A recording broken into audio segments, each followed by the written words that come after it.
Hello everyone, welcome to Clear the Air. My name is Jenna and I'm the founder of Clear the Air. If you are new to the channel, welcome. I'm so happy you're here and I hope you enjoy this conversation about sustainability. We have a special guest today to come on and talk about sustainability. So special guest, why don't you come in?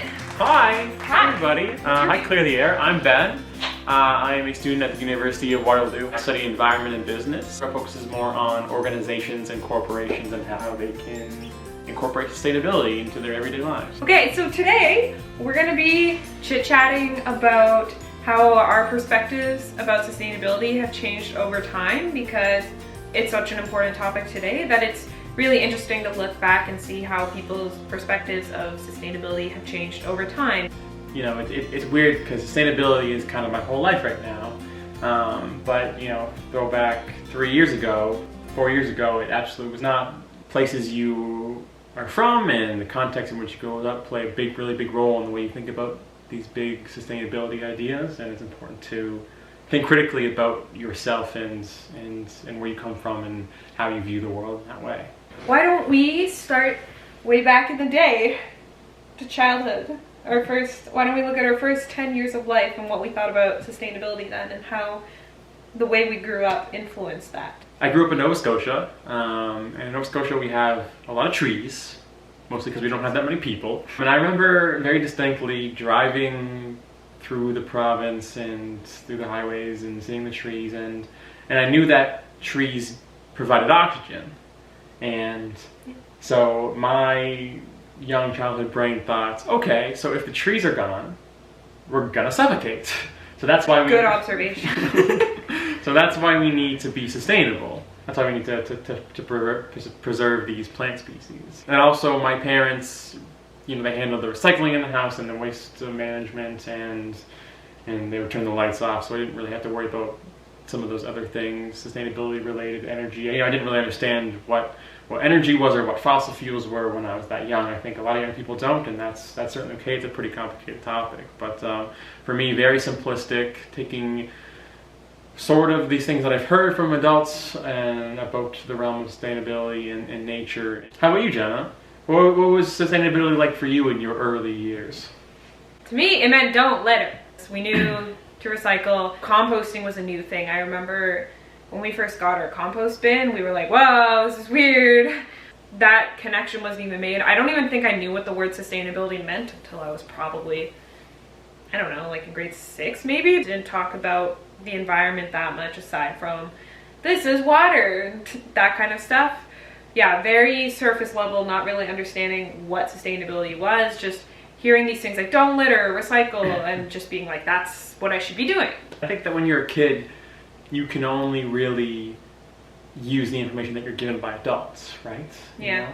If you grow up in a household that's very forward thinking and they're composting and they're turning off their lights and they maybe have some solar panels, you might have a much different perspective than someone who comes from a much more traditional household, you know, can afford that newer technology, maybe the city in which you grew up in or what your house was in or your apartment. But you can really only go with the knowledge and the experience that you have as a young, impressionable kid. Because you didn't grow up in like an apartment style housing.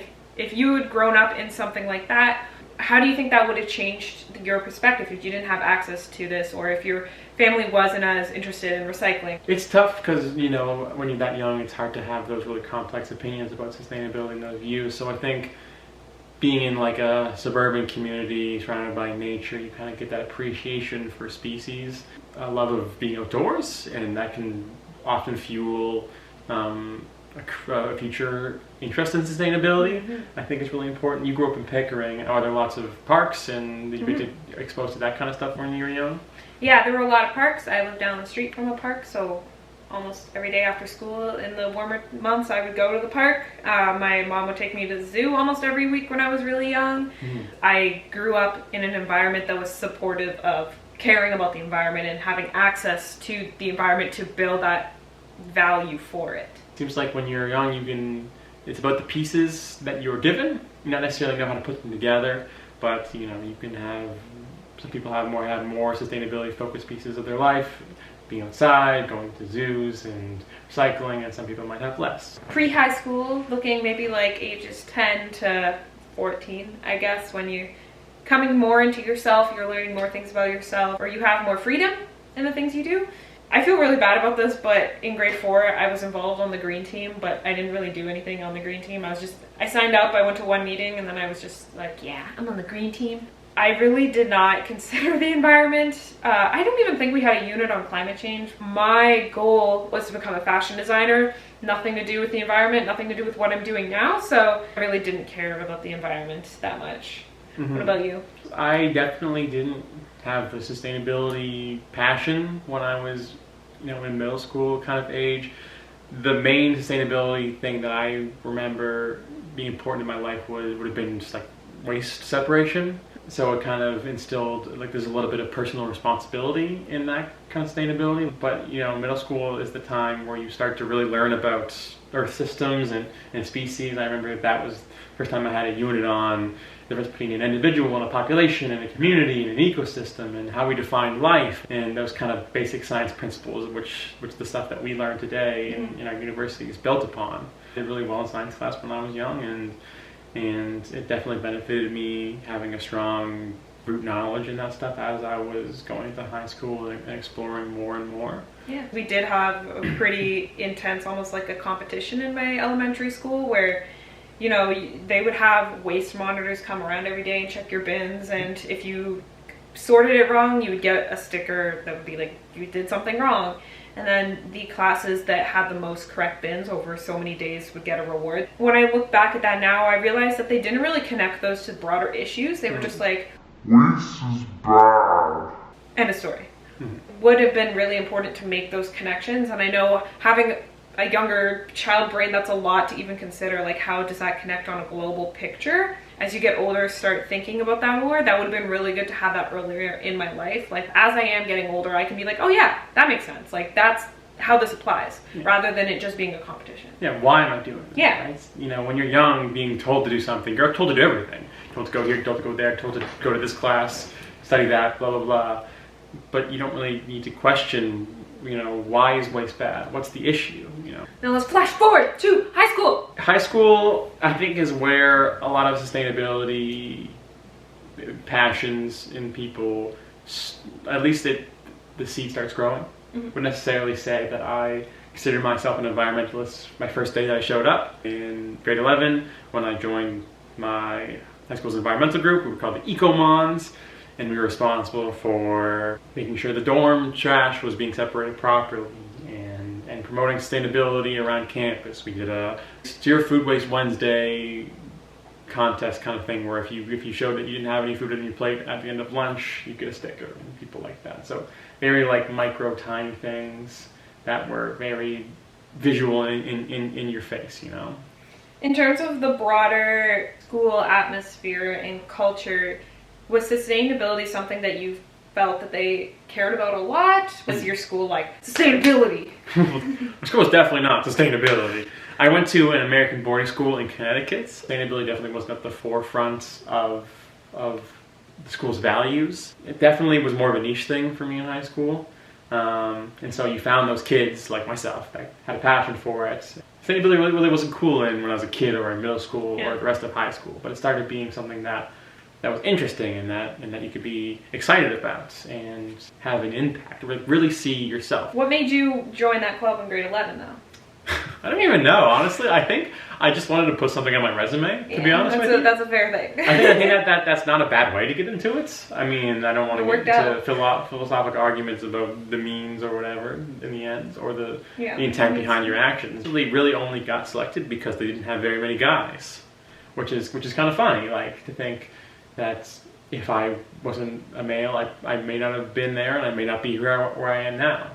Crazy. I know, it's crazy to think that, right? It's almost just luck, pure luck. How did you get started in sustainability in high school? I also joined the environmental club in grade 11. It was called Eco Ridge. No, it wasn't. It was called Green Ridge.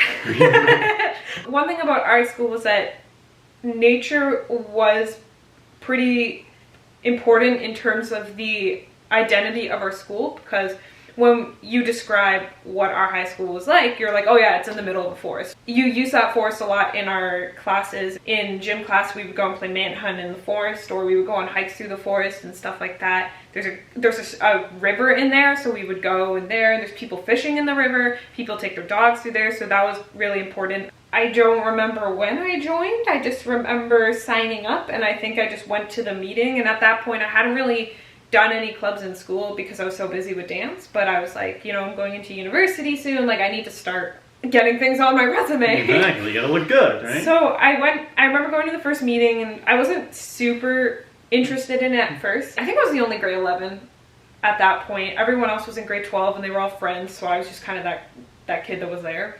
But I started getting really interested in what it was that we were doing. We were doing events around the school. What kind of events did you do? We did the basic, like, recycling monitoring, energy monitoring, like, did you turn the lights off? But then we were also doing really fun, more educational events. We did a skit, and so the skit was about little Jimmy, who was opening his present from Santa on Christmas, and he littered the wrapping paper. He did it. And then the ghost of Christmas past came onto the stage.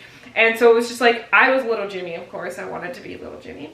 And all of these kids come on dressed as ghosts, running on stage and running around me in a circle and being like, oh, you littered. And then Santa comes on stage and he's like, no Christmas present for you because you littered. And he takes the present from me. Yeah, but he takes the present back.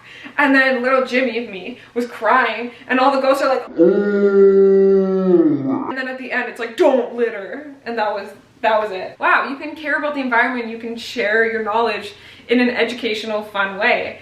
It was at the end of grade 11 for me, and all the grade 12s were graduating, and the president was like, do you want to be the president next year? And I was like, I mean, there's no one else to do it, so sure. So I did it, and then I was like, I'm gonna make this the coolest thing ever. We made a video, and it was about like the waste ninjas, and people would be littering and these ninjas would come out of nowhere and like grab the litter, and then they would make the people disappear. So there were scenes where like these kids would litter, and then the ninja like rolls in and snaps their fingers, and then the kids end up in a sink. No, they end up in a sink, making her voice be like, oh no, help us, like that. It was so bad. Pretending we were climbing on the side of the wall of our school with the green screen. It was super terrible, but it was so much fun, and I realized that I was super interested in it, and I was kind of having an existential crisis because I didn't know what I wanted to do. And for a long time, my mom was like, well, you know, you have always been interested in nature and plants and animals, like, why don't you apply? My friend gave me a Waterloo pamphlet because she was like, hey, you're the president of the Eco Club, why don't you check out environment program at UW? And I was like, why? I don't want to do that. But then I was like, wow, this is so cool. Like, this sounds like a lot of fun. Really just an accidental process, I think. From your high school experience, what are some takeaways you have from it? You can think about the way it progressed from middle school. Middle school was all adult, self-directed, you know. There's initiatives, but in high school, even if you stumble into it, or if a teacher gets you into it, you know, you kind of learn and grab onto that and then take it for yourself. So it's a very transitional period, right? Yeah. The phrase being a product of your environment comes to mind when you mentioned where your school was located, and the way I think about where my school was located. Mm-hmm. Do you think that you being a different school would have led you down the same path as you are right now? I was learning more and more about the environment and sustainability, and I thought it was super important, but my peers didn't seem to understand how important it was. Really frustrating for me almost, and so I wanted to change that. And so if I had gone to another school per se that did care more about the environment, maybe I would have gone into it, maybe I wouldn't have, maybe because I didn't see this need for change in young minds. I think that it was super important for me to be in that scenario and to realize that, like, we need to change people's perspectives about this because it impacts everyone. We talked a bit about what led you to apply to your specific program. Mm-hmm. I'd like to share my story a bit with that too.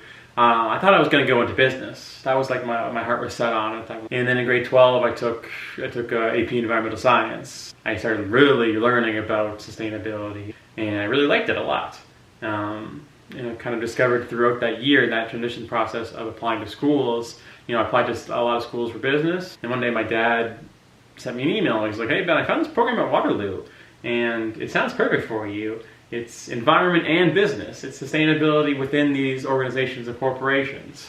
I applied for it, got in, and I ended up kind of having the best of both worlds. Just really lucky that I found this place that has now been so important to my life. Yeah. In your AP Environmental Science class, or even just in your EcoMon program in high school, you're learning more about sustainability, but at that time, was sustainability just about the environment? Was it a very science-based understanding of the word sustainability, would you say? It was very concrete and not very complex. Sustainability was, are we recycling? Are we saving energy? Whatever that really meant. Turning off your lights, taking short showers. It was very what you can see in front of you and what impact you can have. And that class opened me up to sustainability is much more than that. But at the same time, it didn't teach me a lot about sustainability that I got from university, and that's the really, really complex stuff. And that's what I think we should talk about next is... It's university. Right freaking now. We're into it. We're in the thick of it. Yeah. Jenna's in her 4th year, and I'm in my 3rd year. How's it evolved, your understanding of sustainability, and what does that mean for maybe a high school student or a younger student now? Yeah. Well, I can say that university definitely made me more woke about everything. It really opened to my mind to how complex sustainability is. That sustainability is this all-encompassing realm that we live in. There's a definition of sustainability is just something that can last for the long term and continue to provide for future generations. That's something that I really try to emphasize to people because just showing how connected these issues are. And that's something that's been key in my growing in university. And also, because sustainability is so complex, there is no simple solution to everything. Imagine if you're looking through a tunnel and you're looking at, like, if I was looking at you through like a paper towel roll, I could just see you. If I wave my arms around, I can't see my arms, I can just see you. But that doesn't mean my arms aren't causing something to happen beyond that scope. And so I could hit someone in the face and be like, oops, or I could knock a plant over, but if I can't see it, it's almost like it's not happening. And so sustainability in university for me has opened up that I'm not looking through a tunnel or a toilet paper roll anymore. I don't think I can ever get fully why. I don't think you can ever really understand every aspect of sustainability. It's so complex, right? So it's okay not to know everything, right? And I think a lot of people can get discouraged, and it's easy to feel overwhelmed by the complexity of these issues, even when you just know a little bit about this. In your experience so far, what has been one of the most profound things that you've learned, or that's really changed your perspective and made you be like, whoa? I think that in university I have learned how interconnected everything is in the world we live in today, and how when we're going to solve issues, big issues like climate change, we can't just stop emitting, right? Really revolutionize the way we do everything. And when you're in high school, you say, okay, well, we're going to recycle. We got it. We're going to fix the Great Pacific garbage patch, or we're going to stop. We're going to use all electric vehicles, and we're going to solve climate change. No, no, we got to change everything. We learn about a lot at Waterloo is kind of the privilege that comes with environmentalism. Maybe you could speak a bit to how you would begin to view environmentalism, and maybe how it might be different from the way someone else views it, and why that might be. That is a big issue that comes up in sustainability. It's the idea of elite environmentalism and eco-gentrification, and so those words just mean that you can't try to live sustainably if you don't have privilege in some sense. It's a lot of these social aspects coming into sustainability that really create privilege in a sense and allow you to pursue sustainability almost as if it is a leisurely activity. And so if you don't have access to some of these things, if you don't have a lot of expendable money, if you are in a high poverty, high crime area, let's say, these are just examples, but there's a lot of criticism where individuals like us who are, fairly well off, who have the privilege to go to school. Yeah, have the privilege to go to school, who've benefited in society for generations based on the way we're born and raised. There's criticism saying, well, you're coming from your perspective and you're telling us, people who are not as privileged, that we need to be doing these actions when you don't even know what it's like to live like us. You are not seeing the world in our sense. And that's something that we really do try to touch on a lot in our courses, and just acknowledging the perspectives that we bring. I have one specific prof who every lecture or every class that I've had with him, he acknowledges his privilege at the beginning of the course. He will say, like, I'm a cisgendered white male. This is the perspective I'm coming in with. I recognize I cannot see every perspective, but I'm actively trying to change that and recognize that there are other aspects that I need to be considering. It's really important to understand what you come in with, what is shaping your perspective and why you think a certain way, and then putting yourself in someone else's shoes and thinking what is impacting them, what might be a barrier to them, and how can we create knowledge and create actions that are accessible for everyone, because it is about the accessibility. You can't say to someone who's living on the street, like, hey, buy all of these zero waste gadgets because that's sustainable. Like, that's not fair. Acknowledge the other issues and the other barriers that people face. And I think the first step to doing that is being able to think critically about your own upbringing, and that's kind of why we've made this video and had this discussion. You know, we're recognizing that the way that we grow up and view sustainability impacts how we view solutions to these big problems or even the small problems. And when you can think critically about how you've grown up and how that affects your life, hopefully you'll be able to think critically about how someone else might be different from that perspective, right? An important thing that comes up when you are critically analyzing your own perspectives and what you bring is that you might realize that sometimes you're not always right, and the way you see things might not truly be what it is that is going on around you, if that makes sense. And you need to be able to acknowledge that if you want to collaborate peacefully with other people. You need to recognize I might not always be in the right. Acknowledge the flaws, understand that sustainability is an ever-changing, complex, flexible way of living and form of study, and that if we're going to move forward and be successful in solving these problems, we have to be dynamic in the way we think and the way we act. Let's talk about where we see ourselves going and how we see ourselves evolving in this sustainability realm going forward. Where I see my perspective going is taking a much more practical look at sustainability.